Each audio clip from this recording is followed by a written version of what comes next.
Hi friends, we at GLC would like to take a quick moment to thank you for watching our programs on this platform, and we'd like to ask you for a little favor. Would you please go beneath this video and click the subscribe button? Did you know that by simply subscribing to the GLC YouTube channel, you can help us financially support the programs on this platform? You'll need to be signed into YouTube beforehand, but if not, simply click the subscribe button and YouTube will automatically walk you through the steps to sign in or to create an account. By taking these simple steps, you will not only ensure that you continue to receive our unique programming and gain instant access to the hundreds of videos we post, but more importantly, you'll also be telling YouTube that GLC's content is worth watching and promoting. Likewise, if you enjoyed a specific program, please click the thumbs up button below, which also helps inform YouTube that this is a program worth recommending. Finally, once you have logged in and subscribed, please click the notification bell below in order to receive announcements when we post new content. As usual, feel free to post your questions and comments in the comments section below. We always love hearing from our friends and viewers. Again, thank you for watching and supporting God's Learning Channel. We couldn't spread the message of the gospel without you. Be blessed, and we hope you enjoy the show.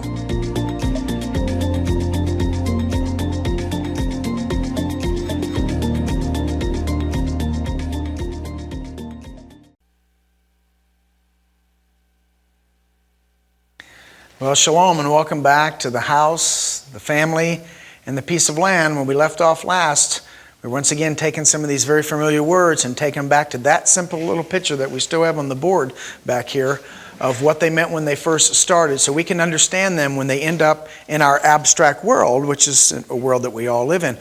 We were last talking about the statement that Paul makes in Ephesians chapter 2, verses 8 and 9, when he says, "For by grace are you saved through faith." And we're analyzing those words. We talked about grace, the idea of supporting something or pitching a tent with someone. And then we were in the middle of the word faith, when we were talking about, when we use an example, literally, where it's translated that way in Isaiah, of literally driving a nail in a sure place, to make something sure or secure. That is the concept of the pictographic concept of faith. Now, another example here is in Numbers chapter 11, verse 7. Numbers 11, verse 7 is Bamidbar in Hebrew. It says, "Have I conceived all these people," or all this people? "Have I begotten them?" This is Moses talking. "That you should say unto me, carry them in your bosom as a nursing father, bearing the suckling child unto the land which thou swearest unto their fathers." Now, that word nursing father there in the Hebrew, nursing father, is our word aman. Now, so you might ask yourself, well, how does a man nurse a child? Okay. Well, the point is that he is, the word that's being used here is the Hebrew word for faith or trust, and it's translated as a nursing father. Their support comes from him, if you will. That's what he's kind of complaining about here. Because a nursing father is a contradiction of terms. Obviously, that's something that a woman does. But the background of the word is to support something. Another example of support we can find in the book of Ruth, chapter 4, verse 6. On your screen, you can see Ruth 4:16, where it says, "And Naomi took the child and laid it in her bosom and became nurse unto it." Naomi took the child, laid it in her bosom, and became a nurse unto it. Now, let's go back and get the context of that a little bit. If you're familiar with the book of Ruth, Ruth is a Moabitess, of course, and a Moabitess is not of Israel. But she becomes the lineage, part of the lineage of the Messiah, if you will, of Judah, and counted in with that lineage when we get to the New Testament. Why? Because she believed. That's the way it's been from the very beginning. It's always been by your trust and faith of the God of Israel. And so from the very beginning, we've talked about this many times before, from day one, if you will, it has never mattered whether you were Jew or Gentile in the body of Messiah. Because the body of the Messiah, according to John 1:1 and 1:14, is in the beginning. Because the Messiah is in the beginning. You don't just have a head in the beginning. The Messiah has a body, and that body are us. And so as you read the stories, as you go through the Torah, as you read through the first 5 books, as you go into the prophets, as you go into the writings, right into the New Testament, you'll see the consistent pattern, and it never fails from beginning to end. And that is, if you are of the physical loins of Abraham, and you believe, you're of Israel. If you are not of the physical loins of Abraham, in other words, you are a stranger or a sojourner, but you believe in the God of Abraham, Isaac, and Jacob, then you are one with the homeborn, Exodus chapter 12, verses 48 and 49. You are one with the homeborn. One Torah for both. It's always been a matter whether you're a stranger or of the homeborn. If you believe, you're in the body of the Messiah. Why? Because there's only one good seed from the very beginning. And a seed produces a body. There's only one body of Messiah. Paul desperately tried to tell us in the book of Ephesians, there's only one. And his teaching backs that up from beginning to end. Of the concept of the seed, the principle of the seed, which is one of the foundations of my ministry as well. Paul, outside of Moses, who started the whole thing, because Moses, the writer, the father's the author, the writer of the first 5 books. Outside of Moses, Paul mentions and talks about the seed more than any one individual in all of Scripture. Moses is the only one that talks about it more because Moses is the one who gives us the book of Genesis as the writer and the compiler of this book. And so he introduces the whole concept of a seed and continues that seed when he describes Abraham's seed and in Isaac you shall be called and all those things. And so he talks about it more than anybody else. Paul is the other one that talks about it more than anybody else except for Moses. So if you don't understand the simple principle of a seed from the very beginning, you're going to misconstrue everything that Paul says. Everything, particularly in the book of Romans and the book of Galatians, where he talks about the seed. If you don't understand that simple principle from the very beginning, you will think that Paul was condemning the Torah. If you didn't understand these simple little principles. And so we go back to Ruth. Ruth is another example where your God will be my God and your people will be my people. How? By faith.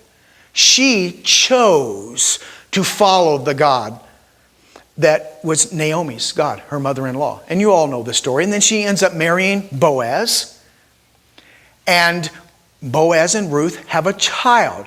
There's a result of their consummation, okay, of their marriage. They have a child, and it says in Ruth chapter 4 verse 16 that they took that child and laid it in her, or Naomi took the child and laid it in her bosom and became a nurse unto it. So who's the one who's going to nurse the child? In other words, who's the one that's going to give the child all of its sustenance and everything it needs to grow up strong? Notice it comes from Naomi, if you will, the Jew. It comes from that. That's where the sustenance is going to come from. See, that's why you and I, as the wild olive branch, when we believe in the Messiah, we are grafted into the natural tree where we take all our sustenance and nutrition and that which causes us to grow and produce fruit. And there's only one good seed, so it's always going to produce the same fruit. That's the same picture that you see from beginning to end. To be grafted in and protect. So this picture of Ruth is the same thing, that Naomi is the one that's going to nurse the child and cause it to grow up and produce fruit. And that word nurse in English is the Hebrew word for faith. In Hebrew, aman is the root of that. Now you wouldn't in English, if you didn't see this in Hebrew, you may not make the connection between nursing a child and faith. You may not see Moses being a nursing father and faith. So the picture of grace and faith that Paul is drawing you in Ephesians chapter 2, 8 and verses 8 and 9 is a picture of someone pitching a tent and it's made secure by faith, your faith. And this is all a gift from God. So God comes to earth and He pitches the tent with you. And when you get to that tent, you secure that tent. Meaning that it's that tent you're going to stay in. And you're not going to wander around from tent to tent and so on and so forth. You're securing that tent. And so when the Bible says just believe, it's the picture that it's drawing you is that you have chosen by an act of your own will to come into our Father's tent. And all those who are under the tent are under the one Father. Same rules for no matter who comes into the tent. Because there's only one good tent. That's why the Bible starts out with a bet. We've talked about that before. The very first letter of Revelation to man in our written scripture, in our written Hebrew, is a bet, which is the letter of the house, because God begins with a house and He's going to end with one house. Begins with one house, ends with one house. What happened in between? That house got divided. And what happens to a house that's divided, or even a kingdom that's divided? It shall not stand. So all the writings of all the prophets and the writings from that point forward is all about the reuniting of the house of Israel with the house of Judah into one house with one shepherd, one flock with one shepherd. And this has always been done by faith from the very beginning. Okay, so that's the beautiful picture of grace and faith. Let's move on to another word here.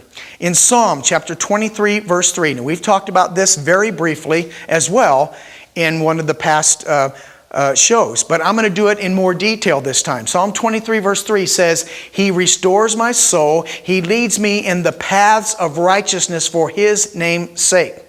He restores my soul. Now, notice the association of restoration with leading me in the paths of righteousness for His name's sake. Now that word paths there in English is a very linear term. Path is a linear thought process. There's lots of good Hebrew words that mean a straight path to go down.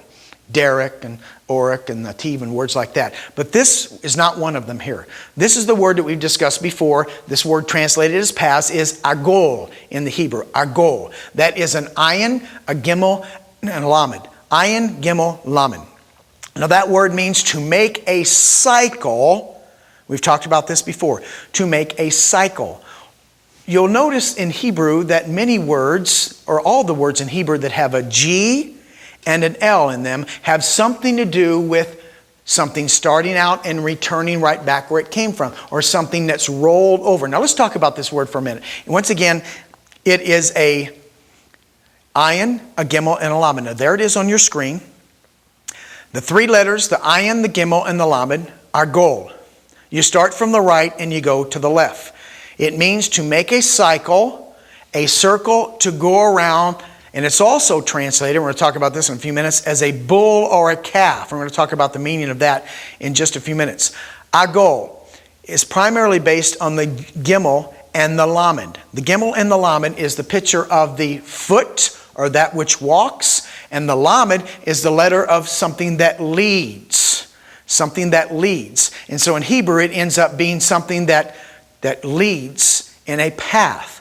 Now, the word agol not only means to make a cycle, but the nuance of the word means not only to make a cycle, but to make a little rut in the ground when you make that cycle. As a matter of fact, I would like to go to the board. Let's go to the board for just a minute. This is the concept. Now, I'm drawing something everybody's familiar with, a cycle. All right? And agol not only means to make a cycle, but it means to do it so often that you wear a little rut in the ground. You wear a little trench or a track in the ground. You do it so often. And God has designed it, His paths, His way. So what He's saying there in Psalm chapter 23, verse 3 is that He's saying, lead me in your cycles of righteousness. Not a straight path. That's linear thinking. God teaches in cyclical patterns. And so He's saying to make a cycle. Cycles of righteousness. He's saying, I put my righteousness in this cycle. And so when you continue to do the things that I have commanded you to do from the very beginning, you will do it so often and so consistently that you will actually wear a little rut in the ground. And when you do it by nature now. It's difficult to veer off the path because you've done it so often, it becomes part of you, it becomes part of your life. And so you do it naturally from that point forward. Now, one might ask, what in the world does the bull and the calf have to do with making this cycle? Well, let me take you back to that. Thousands of years ago, the picture is they would have this threshing wheel, this threshing instrument. And it was a wheel. Same kind of wheel that you would see in Ezekiel's wheel. They'd have a threshing instrument. And what they would do is they would take a calf or a bull and they would yoke it to that threshing wheel. Several of them, as a matter of fact. And they would use the calves to push the wheel around to do the threshing, to do their work for it. So these calves would push this yoke around in a circle like this, in a cycle. And those things would do it, those animals would do it so often that the animals would actually wear a little path in the ground, a little ditch or a little rut, sometimes we call it, in the ground. And they would do it so often that it got to the point where they did not have to tie the calf to the wheel anymore. The calf would actually go right to the wheel and push it. They didn't have to yoke. Remember, Yeshua says, my yoke is easy, my burden is light. If you do it the Father's way, it's not a burden, and so forth. And so they would do it naturally after a while. Now, what's interesting about that is that in the Exodus, because I'm going to submit to you that the enemy teaches us his cycles. He gets us all involved in his ways through his cycles. Even though I believe that the bad guy wants us to think in a linear point of view because that's evolutionary thinking. Linear thinking is evolutionary thinking. The reality is things operate in cycles whether he likes it or not. Things always operate in cycles. God's cycles, God's feast or his cycles are the 7 feasts. His 7 feasts that he gave us in the beginning happen 7 times in the year, always consistently. When the barley starts coming up out of the ground in the spring, that's going to start, and the new moon is going to start the festivals and so forth, and in the appointed times. And so those consistently operate in cycles every year. This is God's cycles. Now man has his own, and that's the problem with the Exodus. But God has his cycle. So every month, he has a cycle called the new moon. Rosh Chodesh is a monthly cycle. The weekly cycle, Shabbat. Every week consistently, Shabbat comes around. The Sabbath comes around. That's his cycles. Every day, the sun comes up over the horizon and goes down in the next horizon. Consistently in cycles. Ladies, you have a monthly cycle. Your monthly cycle is a beautiful picture always of the death, burial, and resurrection of the Messiah. Believe it or not, God has placed that picture even in the monthly cycles. There are cycles. I submit to you that God's way, his words, are displayed in the creation once again. And that's why I know his words are taught that way. His Torah is taught that way because that which the Torah created is also operating that way. Everything is operating in cycles outside my door. As a matter of fact, I remember talking to my wife just a little while ago. I went over just a couple months ago and I was grabbing some buds on a tree. And I remember grabbing those buds and saying to my wife, you know something I noticed, honey? I noticed that about a year ago, those buds are also blooming on that tree. And then I looked up into the sky and I saw a full moon up in the sky and I said, honey, you know, it seems to me about 30 days ago, that moon was also full about 30 days ago. And I said, you know, the sun came up this morning. You know, yesterday about the same time the sun came up. There seems to be some cycles going on out there. Not this linear thinking. If Mr. Al Gore would figure this out, maybe we wouldn't have some of these, political things going on. If he understood the world as being a cycle, not a straight line. See, because he thinks from that perspective. And that's why he believes what he does. And so these cycles are also produced by this calf. See, the Father in the beginning already knew that that's what the calf does. So that's why the Hebrew word for, the Hebrew root for cycles is the Hebrew word for this calf. Now, picture the children of Israel coming up out of Egypt in Exodus chapter 12.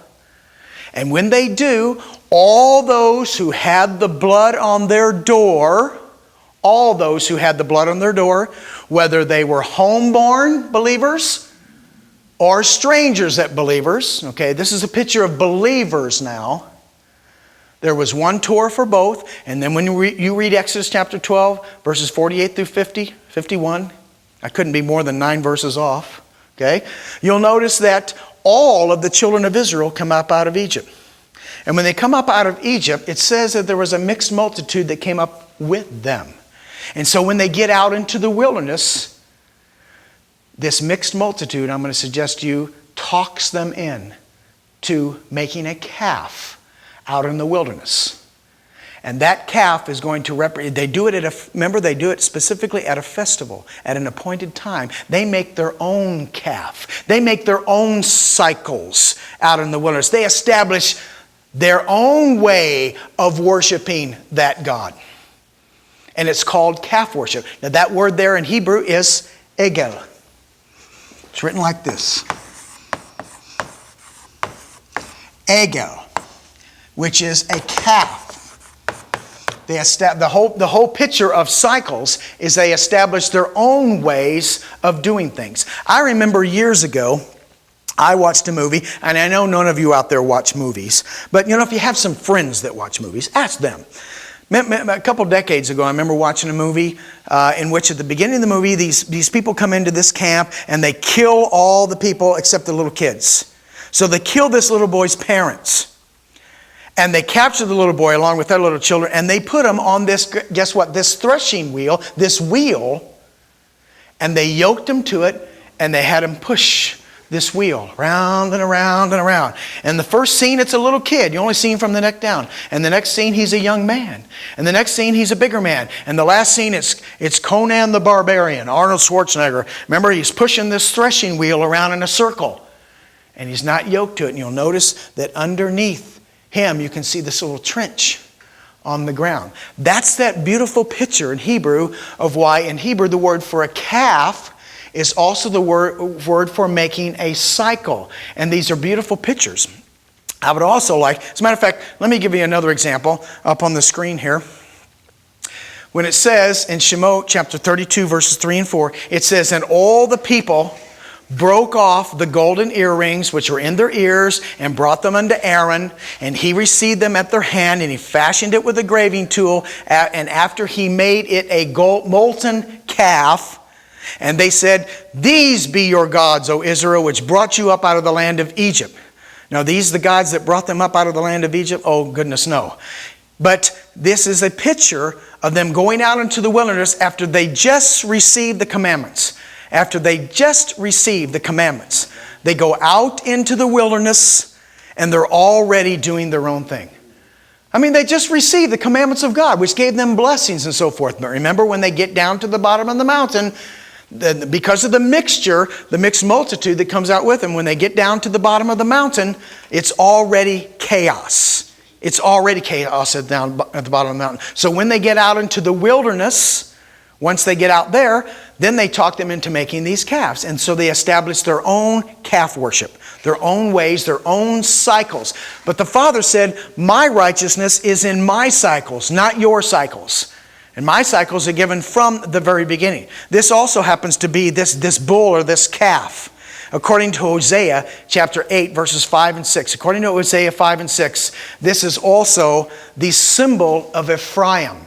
The symbol of Ephraim, who's the entity that represents the house of Israel in the new covenant. The house of Israel is represented by the words house of Israel, Joseph, Samaria, and Ephraim. Those are all words that are used that represent the house of Israel, one of the only two entities in the new covenant. And it happens to be a calf that represents where the 10 tribes are scattered throughout the nations, mixing with the other nations, mixing with their ways, physically and spiritually mixing with their ways. And Ephraim is represented by a calf, according to Hosea chapter 5 and 6. Why? Because it was a picture of them going and mixing and establishing their own cycles of righteousness. But once again, God's way are established, God's cycles or righteousness is established in His cycles. Let me go to one more verse on your screen here. Well, I guess I don't have it on the screen there. There is oh no, I do. Let's go back to it. Okay, there it is. Yaakov, chapter 3, verse 6. Hey, we're all friends here. And the tongue is a fire, a world of iniquity. So is the tongue among our members, that it defiles the whole body and sets on fire the course of nature, and is set on fire of hell. Now we're going to talk about this for a few minutes, and we'll probably take it into the next broadcast as well, because I want to talk about this for a few minutes, because this is a wonderful picture of the cycles and the fact that the Father knew, as He speaks through Yaakov here, or James, about these cycles. about how they would be corrupted by his own people. Because Yaakov chapter 3 starts out, as a matter of fact, let me read this. Let's turn for a moment to Yaakov, James chapter 3, verse 1. And let's see what it has to say. You all know the context of this because you've probably heard this used many times. In Yaakov chapter 3, here's the way it starts out. It says, "My brothers, be not many masters, knowing that we shall receive the greater condemnation." Now it starts out by saying that we, those who are teachers, are going to receive a greater condemnation. Why? Well, because of the mere fact that we are teaching, we are spreading it to more people. Now, if we're remaining faithful to God's truth and God's ways, then we're spreading His truth and His ways to more people. But if we are made a decision based upon just what we pass down from one generation to the next in our great seminaries and so forth and educational institutions, if we're just passing down the same thing that was taught to us, we're going to infect a lot more people than the average person. So there's a greater condemnation for the teachers. I'm pointing to you out there. If you're a teacher, and I'm serious as I can be, if you're a teacher, do your homework. Because if you're not maintaining the cycles of God and teaching the same thing that was there from the very beginning, you are infecting much more people, and you will be held to a greater condemnation. I take those words very seriously. I want to stand before my Father in the end. I want to stand before a Creator and give an account to how I responded to His Word, not how I responded to my organization or my religious system or this guy or this person, but how I responded to His Word is what I'm going to be held accountable for. I'm going to be held accountable for every idle word that comes out of my mouth. I'm going to be held accountable for how I responded to His Word in the multitudinous ways that He has expressed it to us. I'm not going to stand before Him and be held accountable for what some other system taught me. I want to be held accountable to His Word. So these are very serious words that Yaakov says here, because as we go on to read them, and we'll continue this next time, as we go on to read them, he's going to say that this little bitty tongue in our mouth, and he's not really talking about the tongue. He's not talking about that. He's talking about the words that come off of your tongue. That little bitty tongue is like a rudder on a ship. That little bitty tongue is like a bit in a horse's mouth. The mighty things that a little bitty thing can do. And then he's going to finish it up by saying that tongue is capable of setting the course of nature on fire. I'm going to show you what that is in the Greek. We're going to take it back to what these cycles that began in the very beginning and show you that how teaching can destroy the cycles of God's righteousness. So in the meantime, cling to your roots, that your days may be long and that you will prosper in everything you set your hand to do. We'll see you next time. Shalom Aleichem.